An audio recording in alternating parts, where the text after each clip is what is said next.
Alright, man, what it do, YouTube? It's your boy Key coming at y'all boys with a brand new video. And today, this one threw me off, man, when I first heard about this. I never heard about him until today. Q50Wlil50. I don't know what that shit's supposed to mean or how you supposed to pronounce it. But I heard he was a 15-year-old Chicago rapper who passed away. You know what I'm saying? So we don't say rest in peace to him. Regardless of what was going on, make sure y'all like, comment, and subscribe. Oh, my bad. Let's get into this video. Nowadays, there's just something spooky about large platforms giving podcast interviews to certified full-time crash outs, because truly, you never know if it's going to be their last interview. People are crashing out so bad, these rappers are dropping interviews and getting caught lacking in no less than 2 business days. First, it was YBC Duel after his Brandon Buckingham interview getting caught 24 hours later. Now, we're getting word that Q50Wlil50, a rising rapper out of the south side of Chicago, has reportedly gotten murked in an ambush style setup. He recently had a DJU interview that released just 48 hours ago. And before that, DJU had previously interviewed Bloodhound Lil Jeff and Lil Scoom, who passed away shortly after their interviews. Bro had 3 people getting murked after their interviews in the last 6 months. It's not so him, bad, bro. It's the simple fact that they really living what they talking about and what they rapping about. And what is the harsh reality is that you don't got much time.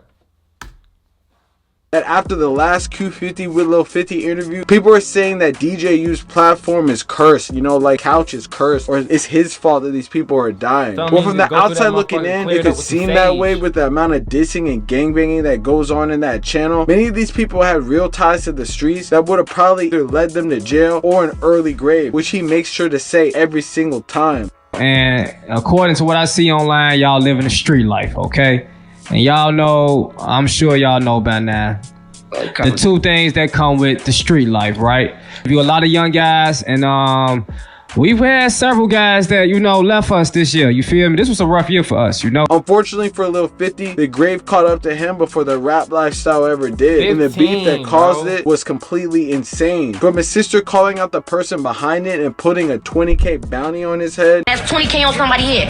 I give y'all last 24 hours. I bet y'all whoever did whatever be killed. I'm done talking now. To his own blood cousin trolling his death. There's too much to unpack right now, but we got to get into this beef that took out a growing talent. I don't want to necessarily just say they don't, but man, let's be honest. If your little brother's out here roaming around in the streets of Southside Chicago, shooting up shit and doing this, that, and the third, you ain't got no 20K to put on nobody's head. Let's be real. Chicago scene right now. But before we do, gang, I'm gonna need you to do something for me. Like, comment, subscribe. We're on the road to 100K subs. Make sure you hit that link in the description at StaySafeWorld.com. Tap into the merch. Make sure you hit that damn notification bell so whenever I post, y'all are the first ones to see it, man. You already know. Tune in. Let's get into this right now. I know if you're a fan of drill music, you probably accidentally came across Q50 when searching through YouTube, you know, looking for Bloodhound Q50 videos. That's exactly how I found dude, along with another rapper from his area named Fully Chopped ×2. But they honestly have been running up a lot of views in a short period of time. You know those YN memes that have been going around talking about POV, a YN pulls up on you with a switch. Yeah, this is the real life version of that. These YNs are crazy and they're mad young. And it seems that people have been accusing them of trying to cosplay as Bloodhound Lil Jeff and Bloodhound Q50 for the longest. If those are who you look up to, you know off of your life is ultimately cooked. However, they didn't just need the influence of the Bloodhounds to get this level of crash dummy in them. It was something that had been passed down. But one legendary crash out that you probably heard of. Lil 50 is a member of the notorious gang of Black P-Stones from the West Inglewood area called PGF, for Psycho Gang Forever, named after their beloved member Psycho that was killed in 2017. Their biggest member was rapper PGF Nuke, who was making waves in the city a couple years back and even had a song with Polo G amongst a bunch of other rappers. But unfortunately, he never got a haircut and somehow got multiple carjack charges. So bro has been locked up for a minute now. He had a whole record deal and songs with huge rappers, but somehow got trapped in the hood again doing crash out shit. Bro had a whole deal and was doing hard, bro. One of his biggest songs he ever came out with was like early in his career. You supposed to keep going, building off of that. I feel like he rode that What Up train too much. I think he remixed it like 3-4 times, didn't he? I know he had Polo G on it or some, like, He just wrote it too much. He got didn't the keep carjack. working. But I wonder why he was doing those carjacks. Not gonna say on here. Off rip though, if that's what's going down with the older generation, I can only imagine that the younger generations of shooters like Lil 50 and his close friend Fully Chopped ×2 are completely fried. Lil 50 was originally from the 69 and Polina area. He said he was a jit and was bad as back in the day and would go around stealing from the neighborhoods. Stealing bikes eventually turned into bigger crimes, and he eventually jumped off the porch, having close ties to members over in the 59th and Polina area where PGF is from. He was pretty much raised by his sister who was only a couple years older than him due to a crazy family situation where his mother kicked them both out of the house. Off rip, these are pretty terrible circumstances, so his life eventually became a race to the crash. Probably bad as hell. His sister was just as bad. Now, does that give you way to kick them out the house? No, you need to figure out what you got to do to get them on the right track as a parent, instead of saying, okay, that's what you want to do, go ahead and do it, especially at 15. A lot of people need to step up and be parents. They don't want to be parents, bro. You want to have kids but not be a parent. Fully Chopped and him had extensive beef with multiple people online and in real life, and were completely federal self-snitching about all of it. This activity gained them a lot of enemies, but it also got them a lot of fans and people tuned into their music. Baby Doc and Big Doc died in the worst way on all my dead people. Folks died with his Drake, folks died with his buddy. But ultimately, that's the same type of stuff that will kill you. So we got to get into how everything went down right now in chapter 2 with the beef that caused all this. I don't know if these dudes were trying to be Bloodhound Lil Jeff or King Von, but the type of shit they would put into detail in the internet was insane. There were so many people that were trying to end these dudes just based off the controversy that they were getting into that it could have been anyone. Imagine beefing with your own blood cousin to the point where your cousin is straight dissing you after you get killed. This is apparently what we can't let that one with slide, your own blood man. cousin to the point where your cousin is straight dissing you after you get. It's Lil Speedy 79. Just told you, blood. Be on point, gang. I just told you, watch them niggas, blood.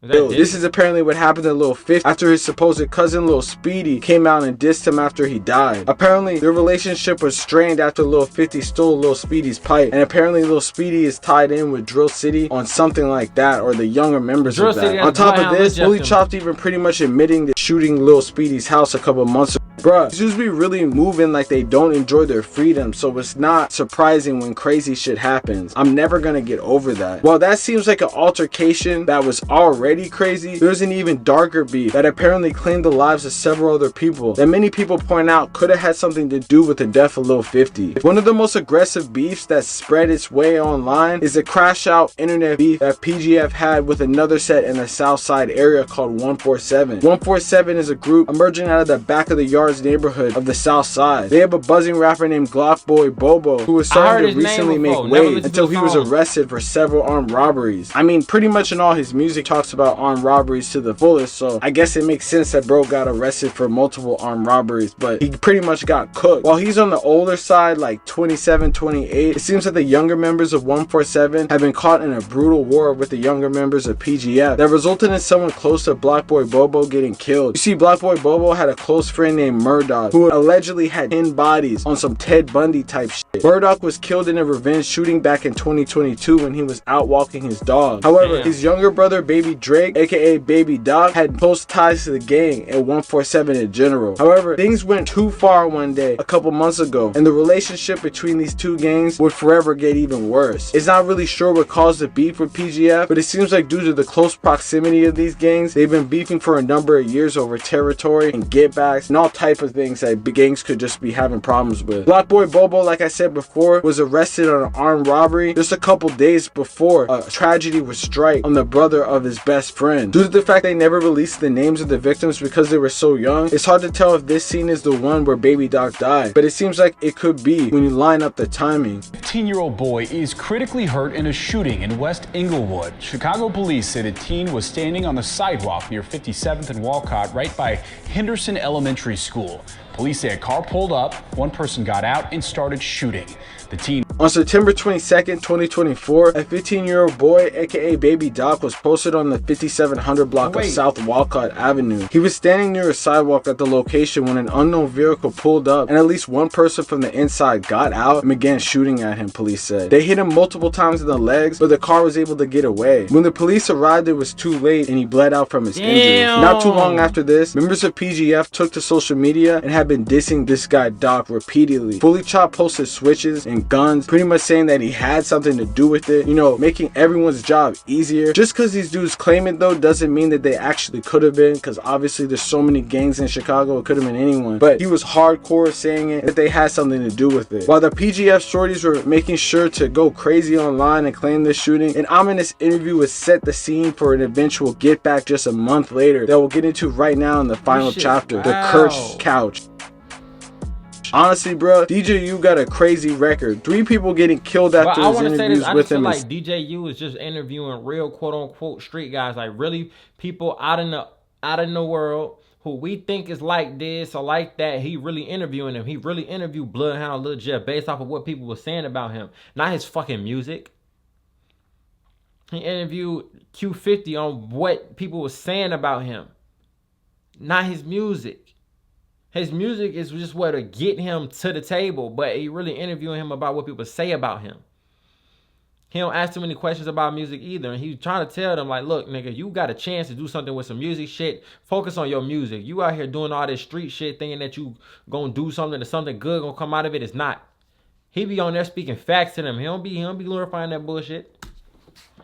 6 months. Now, is that because he's setting them up to die with his platform, or is that because they were already crash outs and he was trying to monetize that? You know, at the end of the day, it's kind of hard to tell. It's a very nuanced argument, honestly. DJU 2 days ago posted an interview with Fully Chopped x2 and Lil 50, and people were not cool with it. In the interview, bro literally says like, yo, shouldn't y'all be in school? But he continues interviewing them. Honestly, kind of crazy, but I guess it's better he's giving them a platform instead of having them do crash out shit to get noticed. He tried to give a long-winded preachy moment saying you're either gonna die or go to jail if you stay in the streets, and they totally didn't even listen, bro. They were on their phones, real YN activity. One thing I did notice though is they all took the time that they could to diss every op that they had. They even ended the interview on that note, basically saying the ops. Lil 50 was saying he sweeps the streets and takes out the trash, pretty much implying that they're really about it. It's crazy though, but people are going to be forever saying that he got killed from this interview just because of the blatant disrespect. At the end of the interview, they made sure to say stay safe. You know, DJU had to give him a little warning, but just 48 hours later, DJU would be posting a condolence message because a crazily eerie shooting would take out Lil 50 just yesterday. What did he say though?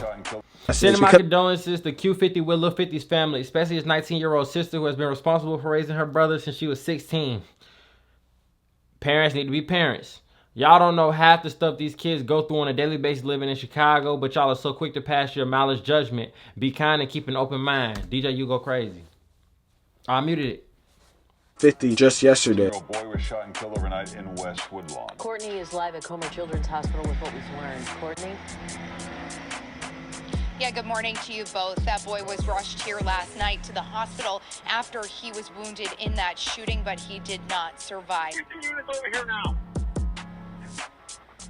You can hear police dispatch audio right there revealing officers were met with a large crowd when they arrived on scene last night. According to police, the shooting happened just before 8:30 in the city's Woodlawn. Apparently sometime between the interview and now, he would get into it with his cousin Lil Speedy. Many people believe that he dropped his pin to confront his cousin, but somehow, some way, the ops found his location. They think that he could have given it to them. At around 8:24 p.m. on October 22nd, shots would ring out in a dark alley in the 6600 block of South Chaplin Avenue in the West Woodlawn neighborhood. Lil 50 was discovered by witnesses laying in the alley after the shots. They called the police and attempted to revive him, but unfortunately, shortly after, he succumbed to his injuries and had multiple gunshot wounds. Lil Speedy would pretty much troll like crazy on his story and pretty much just have his sister looking crazy, which led to that video that I showed you before where his sister said that we put in 30K on these people's heads, 20K on the person who did this and 30K on Speedy. And this is just going to continue the vicious cycle that we already know in Chicago. There's so many gangs in the city, and there's so many shooters because you see how massive this city is that it's even hard to keep track of the stuff that even happened because there's so many people dying. It's like a real war zone going on right now, and people are just trying to keep the score and run it up. And they honestly did have a promising career. They were making hundreds of thousands of views, and they were mad young, still in school. They could have made something better of themselves, but they didn't have the people around them to teach them the ways to go. And you see how their families are already broken from the jump. So it's like, really, what type of other solutions do you really see them having? It's already cooked at this point. The only way that it's gonna have someone learn is maybe if they take this lesson of their homie dying and try to do something different. But at the end of the day, it's kind of hard to expect that when this is all you see on a non-stop basis, man. It's crazy, but hopefully they figure that stuff out, and hopefully, you know, DJ U's couch isn't really haunted and no one else dies. But I wouldn't be surprised because everyone he interviews is pretty much a crash out. So what more could you really expect, man? But hey, let me know in the comments what y'all think. Real say shit. You already know what's going on, man. Like, comment, subscribe. Peace.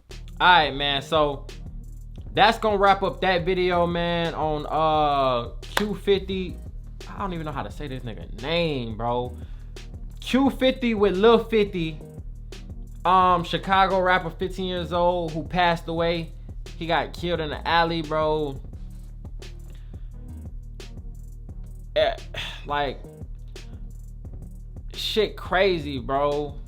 But at the end of the day, this is what comes with living that lifestyle. You feel what I'm saying? So with that being said, make sure y'all like, comment, and subscribe. Get in the comment box below. He definitely would he definitely wasn't smart dropping his low like that, but that comes with that age shit, bro. Only them young niggas out here wilding, dropping they low like shit cool and shit funny, and ain't nobody gonna do nothing. You feel me? So with that being said, make sure y'all like, comment, and subscribe. Get in that comment box, tell me how you felt about this video. And with that being said, it's your boy Key checking in, checking out. I'm gone.